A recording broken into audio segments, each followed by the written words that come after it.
Good morning, brothers. This is Harsha from Visakhapatnam Theosophical Society. Today, as you know, it's the birth anniversary of Madam H.P.Blavatsky, the founder of Theosophical Society. Whenever we talk about H.P.Blavatsky, it's more radiant, it's more clear because her thought has been widely progressed into seeds of organizations across the world. So we have to understand that this is not an organization, this is a thought. This is a thought that would change the humanity. So we would begin this by the universal prayer. O hidden life, vibrate in every atom. O hidden light, shining in every creature. O hidden love, embrace in all in oneness. May each who feels himself as one with thee know he is also one with every other. So let's begin. H.P. Blavatsky's early life was very different. She was born on 1831, August 12th, but her early part of life was a different one. She was knowing that she has some psychic ability because she developed an attitude or affinity towards the love of nature. And she getting recognized that her psychic abilities and with the synchronization of hers with the nature allowed her to understand that this is not something I want. I want something beyond what I'm actually having right now. She always searched for freedom in that early part of her life. So, what she thought was freedom was something that can be primarily achieved due to some external factors. So, she was accepted for a marriage at a very early age to a general called Blavatsky. Then, after 3 disastrous months of a marriage period, she decided that to leave him as well as leave Russia entirely. She went to different places. She traveled across Greece, Egypt, Tibet, everywhere. She traveled and understand the parts of this esoteric philosophies. She understood the scriptures of different countries. She traveled extensively. Her understanding of adventure in life. She was always there for a part of adventure. She was angry at times. She was lonely at times. She was everything. But she had something in her that changed always the mission of her primary aim. Then, on a visit to London 1851, she had last met with a teacher whom she had only seen in visions when she was a child. This is something important. As a child, she used to get visions of a teacher, a secret teacher. Then, suddenly on 1851, she saw the same teacher in live. How cool would be that? So, one secret destination, one highest destination is already predetermined when you are born in this earth. It's how you enclose, how you wrap up those all things and make it into a consolidated portion so that your opportunity gets quick, your opportunity gets understood, taken, grabbed. And such was our opportunity. And she met the secret master, the Mahatma. Mahatmas are the evolutionary spearheads of humanity, if I would term it in a right way. Because we are all allowed, we are all supposed to be in that state, but we are in the process of evolution, whereas the Mahatmas are in the progress of evolution. So they have the pure vision of collective thinking. They have no individual bias, they have no micro level priorities, they are in a visualization of thinking in terms of universe and way beyond universe. So she met the first time a Mahatma in 1951. In 1874, her master sent back her to United States where there was an increasing interest in the occult. You have to understand this point. They waited for the right time. She met the master in 1851. They trained her. They took to different places. They make her understand what is different kind of approach towards the spiritualism or esotericism. They waited till 1874 where there was a boom of spiritualist movement in America. And Madame Blavatsky thought that there should be a group that should be formed basing on brotherhood being the primary objective, and to study different cultures, Western philosophies and the Eastern philosophies into a mix and match, right? So in America, she formed this society, or this formed a group where she allowed these people who are interested particularly in the concept of brotherhood. But the thing is, soon she deliberately refused to the mindset of those people, because all they believed in spiritual phenomena. Blavatsky was excellent in showcasing or demonstrating some psychic abilities. She was true indeed, but she denied the fact that spiritualism is not about psychic abilities, and this hurted the so-called spiritualists at that moment. It was deep indeed, because they were all in a particular traditional understanding that having psychic abilities or doing the spiritual phenomena is all about newer understanding of spiritualism. But no, Madame Blavatsky refused this idealistic thought of spiritual phenomena into the first place. So what they did is they refused her teaching. They refused Madame Blavatsky on that point. People asked them, "What did the master say to you?" And she had only one reply.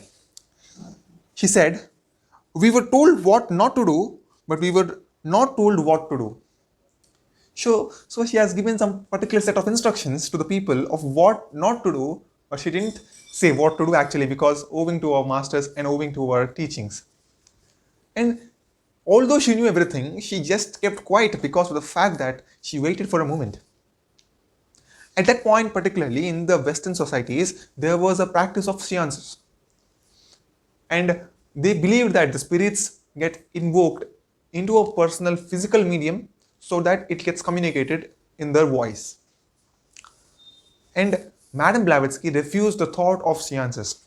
She openly said that spirits, real spirits, shall not come back or shall not visit the earth once they are dead. She given this statement purely without any hesitation.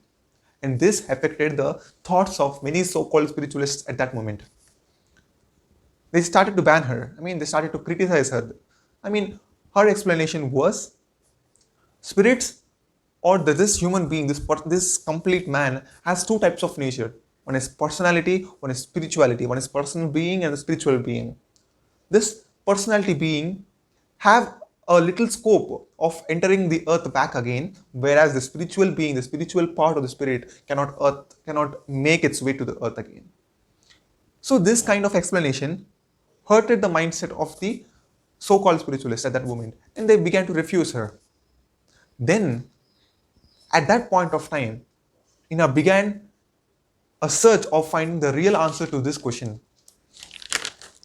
So it was a genuine pursuit to spirit phenomena that she was to meet a Civil War colonel, Henry Halcott, who would become her lifelong friend and associate. You see, time gives all the opportunity to meet people, to get new associates, to get new friendships, to understand people, to form new organizations. It's all about the right time, the right pace of time, if I have to be more accurate, more correct. She once said, this is her statement, which I have taken from a documentary from YouTube. So this was what exactly she said. She once said, "Spiritualism is in the hands of an adept, becomes magic because he is learned in the art of blending together the laws of the universe without even disturbing them." You all should understand this. She said, they are doing the perfect thing without disturbing the laws of the nature. And next, and thereby, this individual who is other than the adept, if he practices spiritualism, he opens a door of communication between the two worlds through which emerge the blind forces of nature working in the astral right as well as good and bad spirits. So, practice of spiritualism by an adept is different. Practice of spiritualism by an individual who is unknown to many facts is different, because he opens a different parallel doors at the same time, standing at the juncture without understanding both. And she also said, it is Theosophy which is a true spiritualism. The modern scheme of that name has now practiced by the masses is simply transcendental materialism. She defined everything because what she said was Theosophy existed primarily not in 1875 but way beyond. In terms of Neoplatonic existence, it was there. It was there beyond our human existence. Theosophy was ever present, ever still. But what she did was she classified this Theosophy into two different routes: the traditional Theosophy, which is the Neoplatonic existence, and the modern Theosophy, which is profounded or which is given by Madam H.P. Blavatsky. Because there was a different point of understanding about the God, there was a different point of understanding about the esotericism, spiritualism, psychic abilities. They all believe that these psychic abilities are the core point of the spiritualism, but no. She has said that this is not the right understanding. We should create a newer level of understanding. To form this, she led an organization. She led an organization of people to start understanding her idea.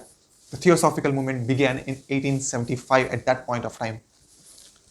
So her friend, her associate, H.S. Alcott, he met a person who then was a lawyer. He is William Quan Judge. And they both decided that this idealistic thought, this thought deserves an organization to make people understand, to make people realize, to show them their real value of interest towards understanding spiritualism. And then formed this Theosophical Society for the first time in 1875 on November 17th.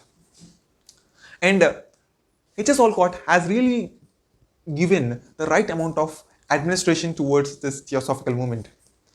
As rightly said by Annie Besant one day, H.P. Blavatsky gave the world the Theosophy, but H.S. Alcott gave the world Theosophical Society.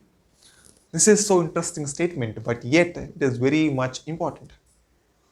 It is as important as we should really understand, because unless and until these both are together, it is not impossible, it is not clear to the fact that this organization can be really formed. Because masters equally search such as Alcott as well. Right? So that's one thing. And coming to the first rise of H.P. Blavatsky, this is something to be remarkable. In 1877, the first work of her magnum opus, Isis Unveiled, was presented. And there was a man who just described this Isis Unveiled in a single paragraph. He said, "She made a resume of all the old classical traditional knowledge of this subject that had ever been in this world or written, and she went to the trouble of finding all the scriptures, all the old systems of philosophy, all the old religions, and all the great sages. She somehow or the other acquired the knowledge of what they said and put it all together." Isis Unveiled was just the beginning of her greatest thought. She differentiated everything, every understanding, and people who are regarded as highly intellectual, scientists, philosophers, lawyers, doctors, everyone in the western part of society, or in the eastern part as well, the educated ones, everyone understood this thought of Isis Unveiled. And next, H.P. Blavatsky's travel to India, the eastern India. Ever since she has written the Isis Unveiled, she knew that Eastern philosophy, Eastern culture, Eastern wisdom is the highest wisdom that should be brought to the Westerners. Westerners are so closely related to their part of things, but they ignore this Eastern philosophy. But combining this comparative study is one of the main key of Theosophical Society, as well as Theosophy, as well as a personal interest. So she went to India along with H.S. Alcott. She traveled extensively to various places. Although Calcutta was so familiar, so famous in India, she decided that Madras Adayar should be the place where the international headquarters of Theosophical Society should be formed. And then on, it still continues. It still continues forever and ever to be the best place for Theosophical Society, because the serene nature of Adayar is as such. Blavatsky's chief aim was never to gain over her psychic pursuits or phenomena, but her act of demonstrating psychic abilities did help in receiving the attention the world is looking for. In the beginning stages, as we all know, it's tough to form an organization, it's tough to continue an organization for so long period, because there's something called trust. People lose trust in you when you start getting failure. But in the case of Madame Blavatsky, her trust was only gained because of her psychic abilities. Of course, our close associates know what is Madame Blavatsky in general, in the internal Madame Blavatsky, but the external world is looking at her psychic abilities. And after she knew the fact that people are against the thought of theosophy but are interested to learn these psychic abilities, she refused to showcase these psychic abilities and stop demonstrating this. She said that her thought was basically to inspire people with interest to explore the teachings and ideas that she sought to propagate to the mankind, but not these psychic abilities. Of course, psychic abilities are a part of this, but these were not as essential as they would be. They all refused this thought.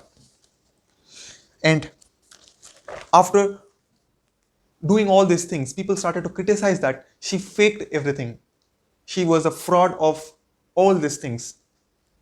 She used to hide letters and claim that it was the letters of the Mahatmas.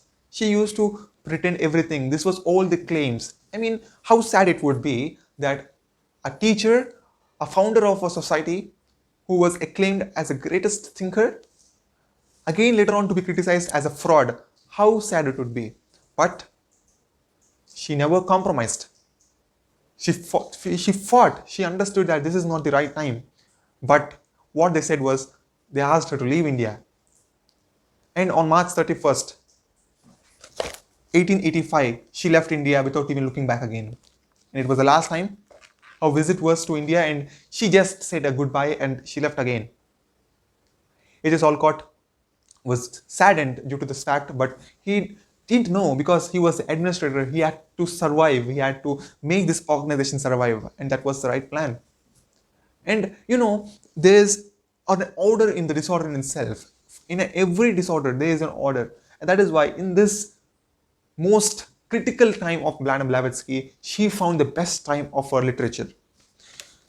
From that time, we have got these game changers like The Voice of the Silence, The Key to Theosophy, The Secret Doctrine, and many, many wide range of articles that shelved each and every person. I mean, one cannot understand Madame Blavatsky, one cannot name Madame Blavatsky without the ideal of Secret Doctrine, because this was so essential. And she claims that Secret Doctrine is not even a part of what I've actually tried to say. Secret Doctrine was just the second part of the beginning from Isis Unveiled. That's it. And she already said that Secret Doctrine is not for the masses and not for the whole humanity. Secret Doctrine is for the people who are interested, who are definitely on the point of understanding the right practice of esotericism and right understanding of a human and right understanding of who am I, the universe, and the whole level of this existence. So her most important time was after the most important period of criticism. And if I were to say, without this criticism, she wouldn't have even attempted to write, because masters have given a choice to take back her life or sit there, spend a disastrous life for the next 5-6 years and complete Secret Doctrine. She has choose the latter, because winners or the legends always choose the challenging part. They always choose the tough part, and they understand this tough part makes them to the path of the glory. And understanding H.P.Blavatsky is not as simple as we think. She's as pristine as water, as childish. She used to complain about many things. She used to smoke completely like incessant smoker. Like an incessant smoker, she used to smoke, but she is not an addict. She wasn't an addict. But people even claimed that she was an addict. There was many claims on her. There were many false misrepresentations on her. But at the end of the day, legends are only described as great after they're dead. And after so many years, after we learning about Theosophy and Theosophical Society, we are privileged to understand or to learn about H.P.Blavatsky, the founder of Theosophical Society, the eminent personality of Theosophical Society. So at the end of the day, we are all these supreme individuals who are connected to the thought of Madam H.P.Blavatsky. And you know what? There was this question of why did the masters choose H.P.Blavatsky as the leader of the choice? And masters in their letters once said that we have been looking about for centuries to find a perfect vehicle to start this implementation of thought. But they haven't found. It was Blavatsky's, whose vehicle was not completely best, not completely fit, but yet the best available out of all. You see, the best available out of all, but not the best. The master's choice, the master's expectation is way beyond ours. To explore, to advance, to reach to that level, it takes a lot of time, lot of patience, lot of understanding. All the claims, all the acquisitions, all the reports on Madame Blavatsky were removed after her passing of over 100 years. And it's now we regard her as the mother of Theosophy, mother of Theosophical Society, or the greatest esoteric talent in the modern era. So I would like to dedicate this video and the content to all the humanity, to all the young people who are as curious as Madame Blavatsky, so that we can share the thought and progress the idea of Theosophy to the future mankind, to the future humanity as a whole. So we end this session by the closing of Golden Stairs. A clean life, an open mind, pure heart, an eager intellect, an unveiled spiritual perception, a brotherliness for one's co-disciple, a readiness to give and receive and advise and instruction, a loyal sense of duty to the teacher, a willing obedience to the behest of truth, a courageous endurance of personal injustice, a brave declaration of principles, a valiant defense of those who are unjustly attacked, and a constant eye to the ideal of human progression and perfection, which the secret science depicts. These are the golden stairs, are the steps of which the learner may climb to the temple of divine wisdom. This is given by Madame Blavatsky, and on this prestigious day or a birth anniversary, it's my privilege to read out and help as a support system of Theosophical Society and Theosophy as a whole. Thank you so much. Lots of love. Bye.